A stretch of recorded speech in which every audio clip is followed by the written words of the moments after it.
climates where you go into the school and you're walking through metal detectors and you're told that the way you speak is wrong, your hair is wrong, your clothes are wrong, the level of education of your parents is wrong, the community that you come from is wrong. That does something to students.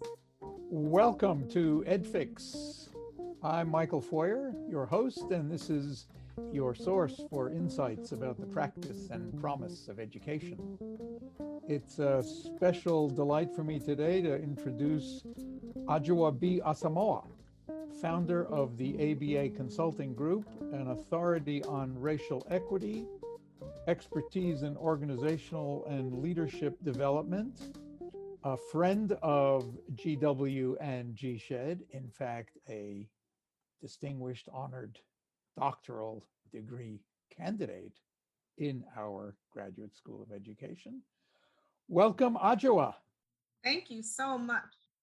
While Adjoa is working on her advanced degree in education, she is very active in a range of issues regarding, in particular, the role of Black people and Black women in American politics and society, has been active for many years in a number of very important political and policy developments.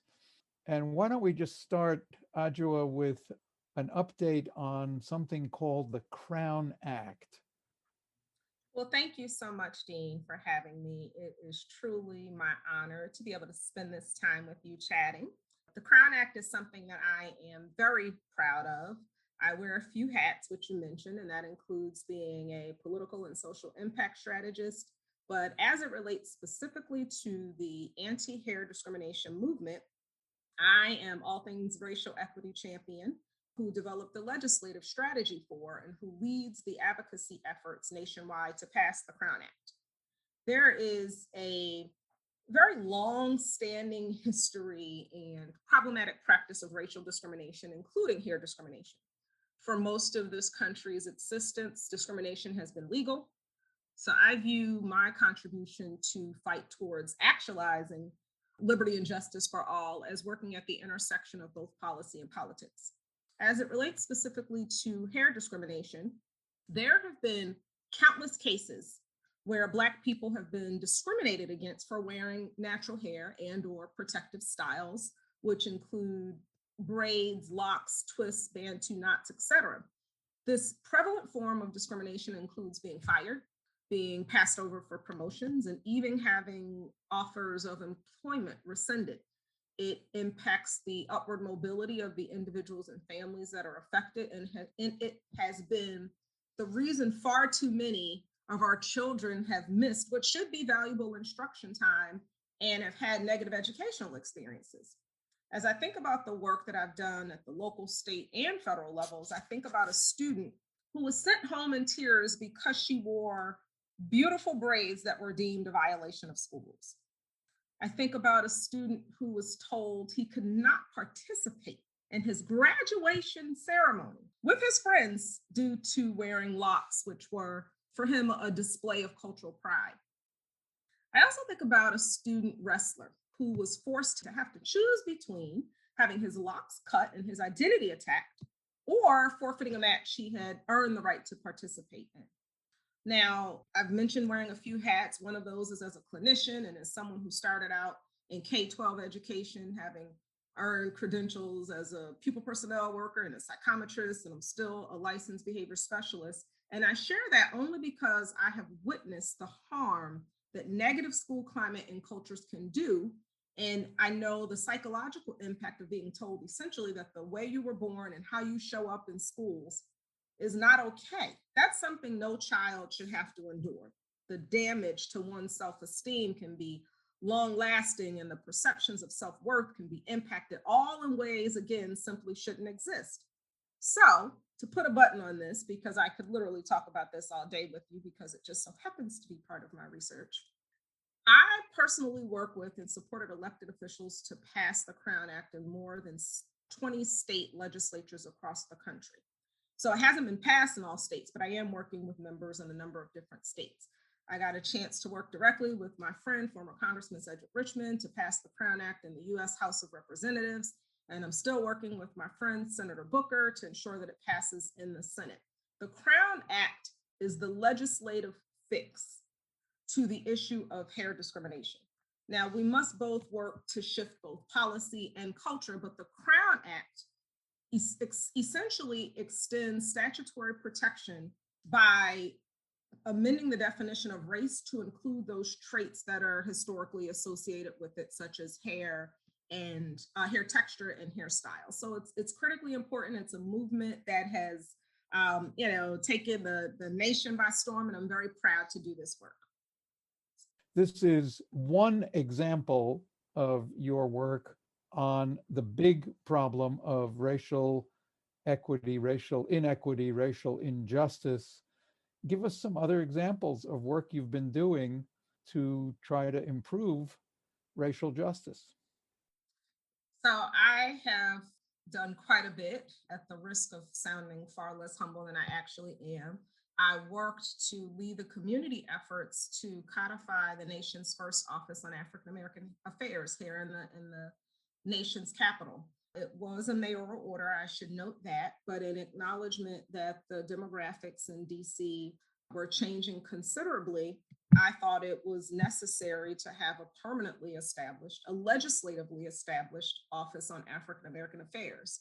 And so in bringing together and building a coalition, if you will, of people from the academia to activists to organizations, our 501c3s and 501c7 membership-based organizations, bringing together really a coalition of support for something like establishing the nation's first Office on African American Affairs is just one example. I provide training to a number of different entities on racial equity and what that means. We're hearing a lot more about that, but we are hearing it sort of in the context of DEI, diversity, equity, and inclusion. And there are very nuanced differences. And so I work to help leaders and those who are leading organizations and then subsequently members of those organizations to understand the very distinct differences between those. And focusing on tackling systemic racial inequity has been my life's work and my passion. But in terms of my advocacy work, it includes furthering the movement to reform and reimagine, if you will, policing, and developing partnerships with community members. And by reimagine policing, I mean to think about it in the context of public safety.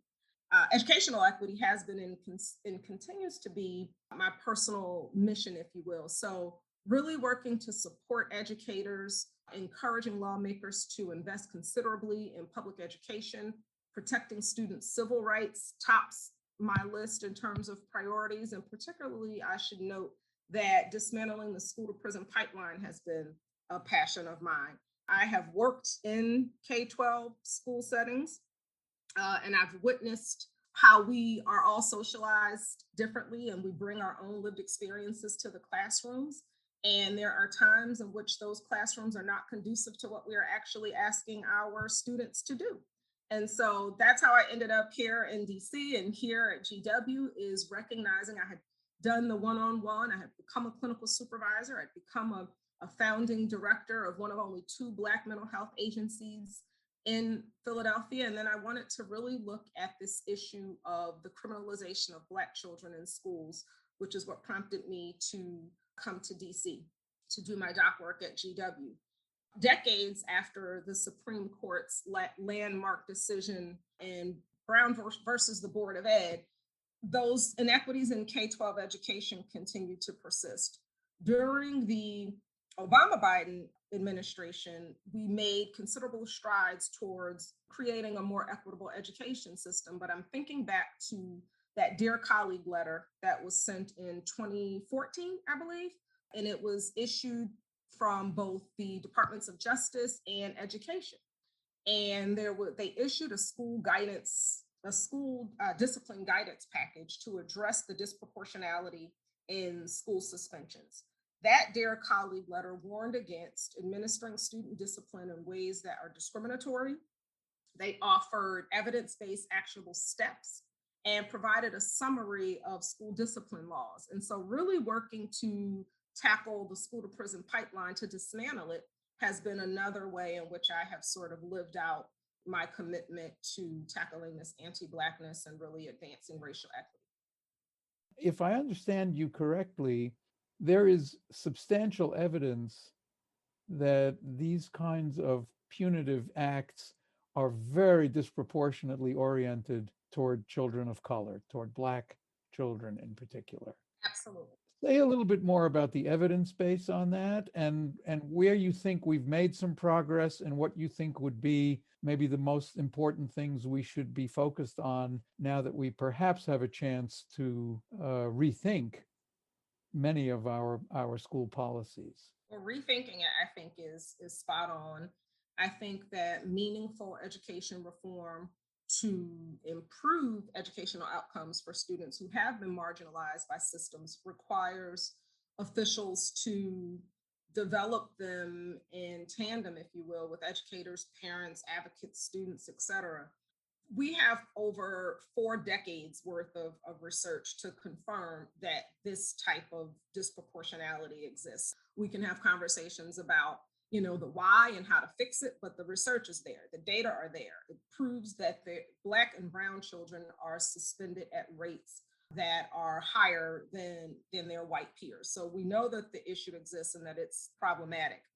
I think that in order to fix it, I think education is part of it, of course. And I think we need to look at ways to address what might be valid issues in terms of behavioral issues in the school setting. I share that, I'm a behavior specialist by training and still licensed to practice, but I'm focused on the policy piece right now. But how are we addressing the issue of school climate and culture? How are we creating environments that are conducive to our children's thriving and doing well and performing academically? Having climates where you go into the school and you're walking through metal detectors and you're told that the way you speak is wrong, your hair is wrong, your clothes are wrong, the level of education of your parents is wrong, the community that you come from is wrong.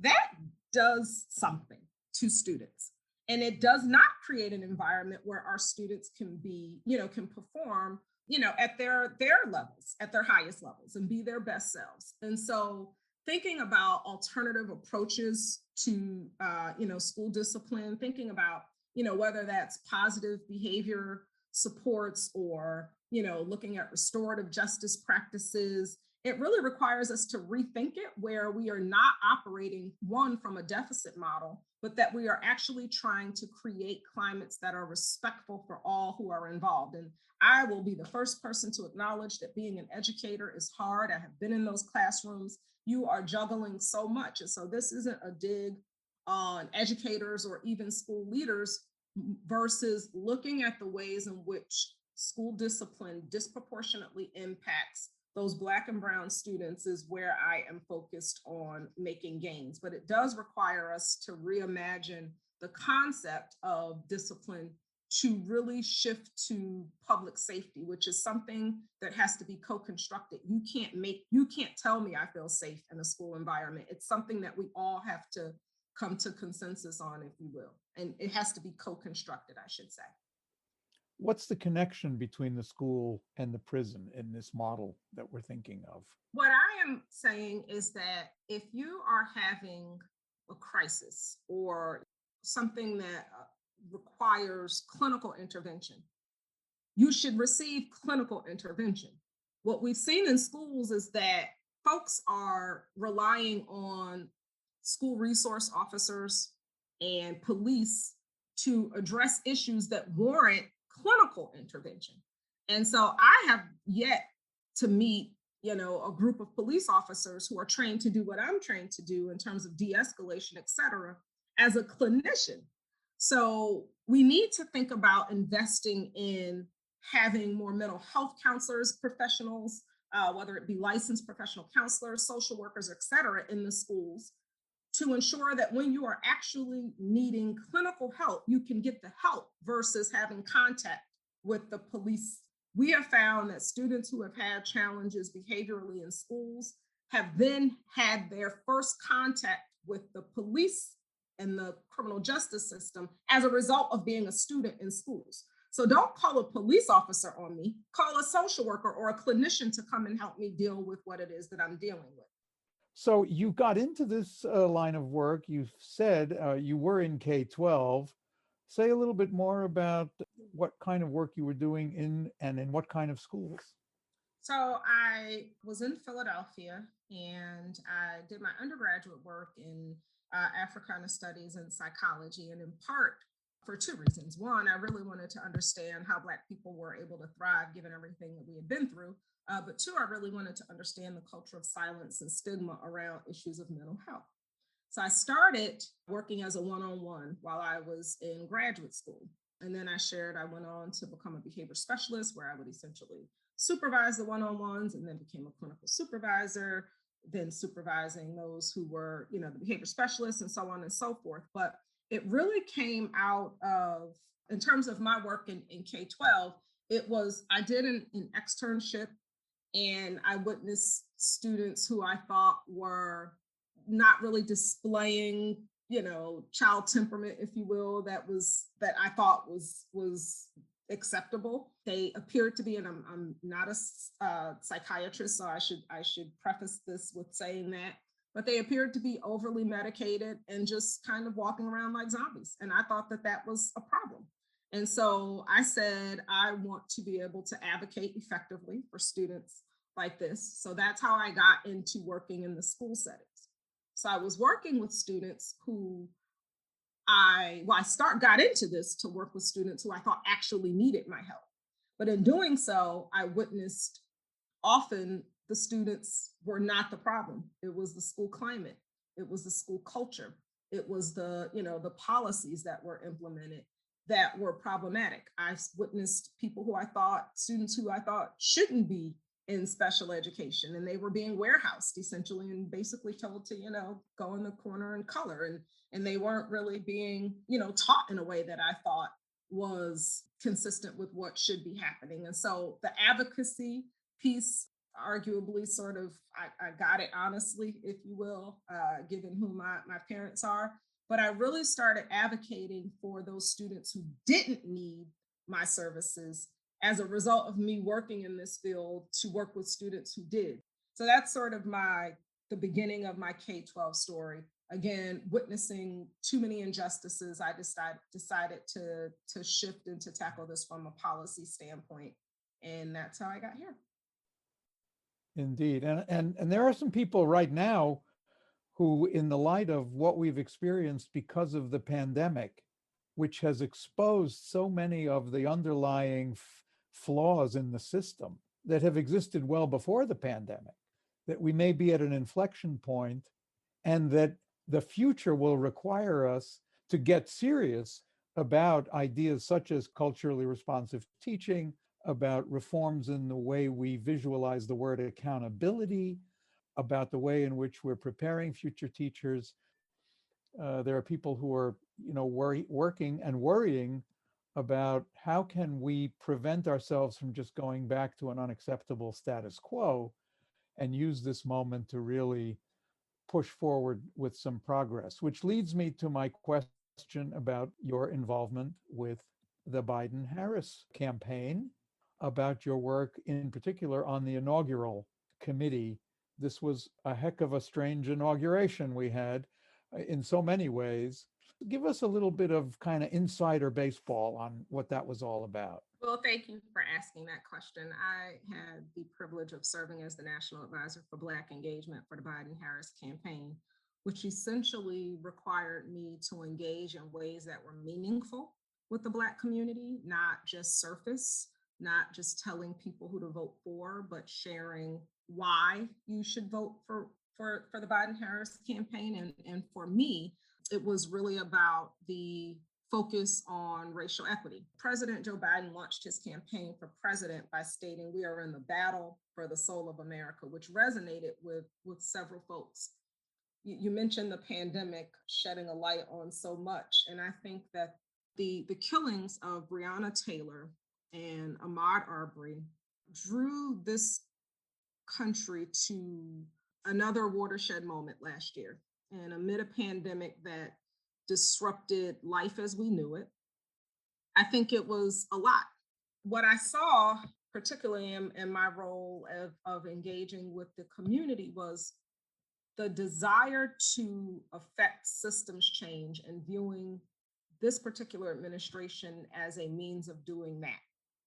The protests that took place as a result of witnessing the brutal killing of George Floyd on the streets of South Minneapolis, ignoring his humanity despite his repeated pleas of "I can't breathe," that triggered a collective, multiracial, cross-class rejection of fear and division. And it was my responsibility to connect the frustrations, anger, fear, desires for change, to connect that to those possibilities of doing just that with a new administration. And so, again, engaging with the Black community in a way that was meaningful, talking about substantive policy proposals. That was the work that I was tasked with doing. So I essentially was a top talker, if you will, conveying the racial equity plans and sharing what those plans would look like as it relates to real policy. And then after winning the election, I had a little bit of a break, and then I was tapped to lead Black engagement for the 59th Historic Presidential Inaugural Committee, which, as you shared, was interesting given we had to work in a virtual environment. We are a high touch people, and I am not high tech. And so to organize people, to keep people engaged, that was really the priority for the inaugural committee, because we're used to, coming to DC and going to events and galas and balls, and the pandemic prevents us from, doing that. And so it was really my responsibility to keep people engaged, make sure folks were informed about the plans, policies, et cetera, all while acknowledging that, the pandemic prevented us from gathering in ways that we traditionally did. So it really required me to dig very deep into my creativity bag, if you will, because I come from being sort of a street level organizer. And so having all of that sort of taken from me, because I'm not at the church, I'm not at the fish fry, I'm not at the cookout, I'm not, gathering in places where we traditionally would gather to talk about these issues and to organize from a computer. So quite the challenge, but also quite the success story in being able to pull off both successfully. So a little bit about your childhood and where all this started. So I am what you might call a movement baby. My father was born under colonization of what would become the Republic of Ghana, making me the daughter of an immigrant. And my mom was born in the Jim Crow South, understanding systemic oppression. Both of my parents were very active in the community, and I simply followed in their footsteps. I attended my first rally at the age of 2, sitting on my daddy's shoulders, and I have been committed to tackling systemic inequity my entire life. I was born in Connecticut, New Haven, Connecticut. I went to a progressive magnet school, West Hills, where my dad was the PTA president and reviewed curriculum. And you could find my mom there on any given day, working the book sale and being in the space. It was a space where there was encouragement for the community to be a part of the school, not the school being a standalone, if you will. So I started out in a school environment that really valued differences. And I traveled to Ghana for the first time at 9 years old, and I went to the door of no return.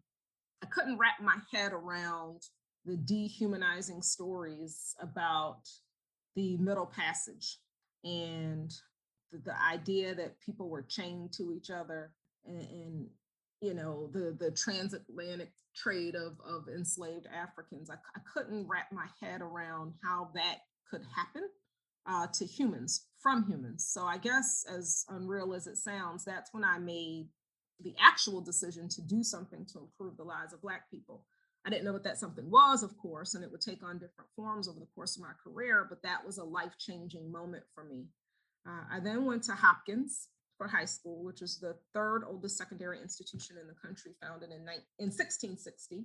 It's the place where Edward Boucher, the first Black person to earn a PhD, graduated from.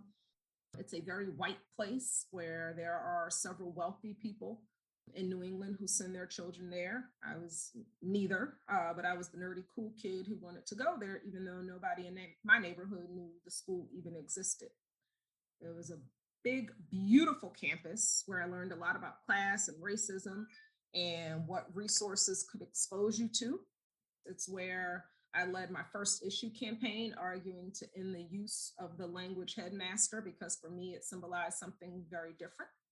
It is the reason I testified for the first time at the state capitol, because Mr. Rod, who was the head of school, which is the language that the school would eventually adopt after getting rid of the language headmaster, which I'm very proud to have sparked, chose me to go and testify in the state capitol as a teenager.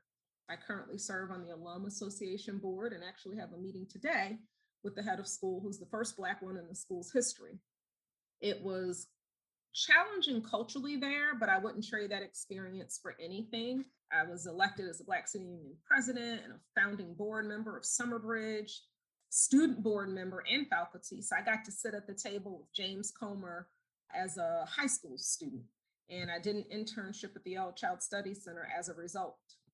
I would end up at Temple because my dad, who was a professor, who's a retired Africana Studies and Political Science professor, I should probably note, he had experienced so much discrimination here that he had gone back to Ghana, but he was coming back to the States because Temple University developed the first department that offered a doctoral degree in the discipline of Africana Studies. And so I ended up going there because I'm a daddy's girl. And that's where I think I came into my own in terms of refinement, I should say. Again, I'm sort of a movement baby, so I've never not been involved in community organizing, but it was on campus that I started to really tackle the policy piece. And I argued against gentrification in North Philadelphia and landed myself a university president appointment to the University Affirmative Action Committee as a result. I double majored in psychology and Africana studies for the reasons that I shared previously.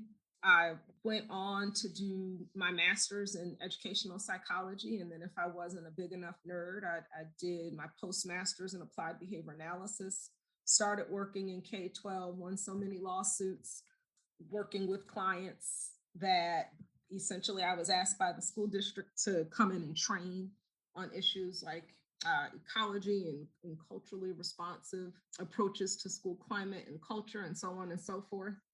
Again, sort of talking about the need to address, by way of dismantling, I should note, the school to prison pipeline is what brought me here. And so now I'm in DC. I go back and forth between DC and Philadelphia. And I got involved in politics by virtue of my ability to organize. Like what happens to so many people who encounter DC, I was tapped by the mayor's office to serve as a senior policy advisor, managing sort of the equity portfolio. Got appointed to the Commission on African American Affairs, where I served as the highest ranking elected member. I have been appointed by several superintendents to the federally mandated Title I Committee of Practitioners, where I currently serve as chair, and I have been elected chair for 4 consecutive years. Of course, I'm here in my personal capacity, I always have to say. But I continue to serve in that capacity because I am still very committed to ensuring that there is educational equity. All things pursuant to Title I go before the Committee of Practitioners. And I continue to serve in that capacity. Again, education is my first and forever love. I will always, in one way or another, be involved in advancing equity in the educational system. Started working in politics. They said, well, if she can get this many people to show up at a hearing to legislatively establish the nation's first office on African American affairs, then we need to talk to her. One thing led to another. I ended up consulting for Emily's List. the DNC, the DCCC, wrote the curriculum on effective education advocacy for the Congressional Black Caucus Institute, go around the country training people how to advocate effectively for change within the education system, and so many others. It's a remarkable display of tenacity and commitment and determination. I think that if we have you back to EdFix next year, we will have progress to report nationally, globally, regionally, and certainly in our education system, thanks to the hard work you are doing and thanks to your dedication to this. I want to thank Adjoa Asamoah for being my guest today on EdFix.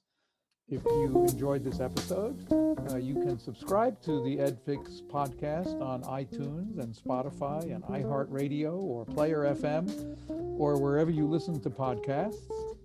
We also have a website, edfixpodcast.com, and none of this would be possible without the extraordinary work of our executive producer, director, technical coordinator, master engineer, studio manager, Turan Waters.